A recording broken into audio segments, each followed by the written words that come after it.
இந்திய கடற்படையின் துப்பாக்கிச் சூட்டில் சிக்கி காயமடைந்த சீர்காழி மீனவர் வாழ்வாதாரத்தை இழந்து தவிக்கக்கூடிய நிலையில் அவருடைய மனைவிக்கு தமிழ்நாடு அரசு வேலை வழங்க வேண்டும் என்று மீனவர் சமூக மக்கள் கோரிக்கை விடுத்துள்ளனர்.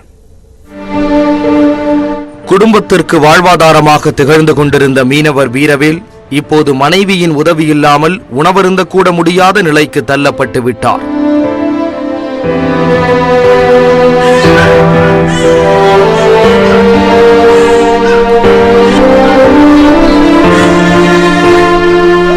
மயிலாடுதுறை மாவட்டம் வானகிரி கிராமத்தைச் சேர்ந்த இவர் கடந்த அக்டோபர் மாதம் கடலில் மீன்பிடித்துக் கொண்டிருந்த போது இந்திய கடற்படை தாக்குதலுக்கு உள்ளானார். துப்பாக்கிச் சூட்டில் காயமடைந்த வீரவேல் சுமார் 2 மாதங்கள் வரை அரசு மருத்துவமனையில் சிகிச்சை பெற்றார். இருந்த போதிலும் முன்பு போல் இயல்பாக வாழ முடியாத நிலையிலேயே தவித்து வருகிறார்.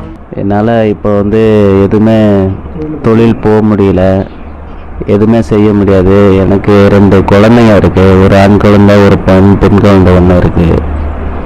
இப்போ எங்கள் வருமானம் ஒன்றுமே இல்லாமல் ரொம்ப கஷ்டமாக இருக்குது. குடும்பமே ரொம்ப கஷ்டமாக போயிட்டு இருக்குது.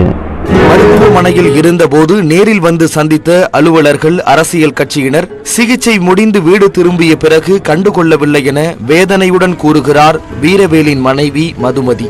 தமிழ்நாடு அரசு வழங்கிய 2 லட்சம் ரூபாய் நிவாரணமும் கரைந்துவிட்ட நிலையில் மேல் சிகிச்சைக்கு கூட பணமின்றி தவிப்பதாக கலக்கத்துடன் கூறுகிறார். எங்களுக்கு சாப்பாடு செலவுல இருந்து என் குழந்தை கூட உடம்பு சரியில்லை, ஹாஸ்பிட்டல் தூக்கிட்டு போக கூட ரொம்ப கஷ்டமான நிலைமையில போயிட்டு இருக்கிறோம். என் வீட்டுக்கார சிகிச்சைக்கு கூட்டிட்டு போகணும், அதுக்கு கூட எங்களுக்கு ஒரு இயல்பு யாருமே இதுவரைக்குமே ஃபர்ஸ்ட் ஹாஸ்பிட்டல்ல இருக்கும் போது அவங்க பார்த்தாங்க இவங்க பார்த்தாங்க, எதுவுமே பார்த்தாங்க தான் ஒழுங்கு. வீட்டுக்கு வந்த பிறகு யாரும் எதுவுமே கேட்கவே இல்லை. தனது 2 குழந்தைகளை மட்டுமன்றி கணவரையும் குழந்தை போலவே பார்த்து கொள்ள வேண்டிய நிலைக்கு தள்ளப்பட்டுள்ள வீரவேலின் மனைவிக்கு அரசு ஏதாவது ஒரு வேலை வாய்ப்பை வழங்கி வீரவேலின் குடும்பத்தை காக்க வேண்டும் என்பதே மீனவ மக்களின் கோரிக்கையாக உள்ளது.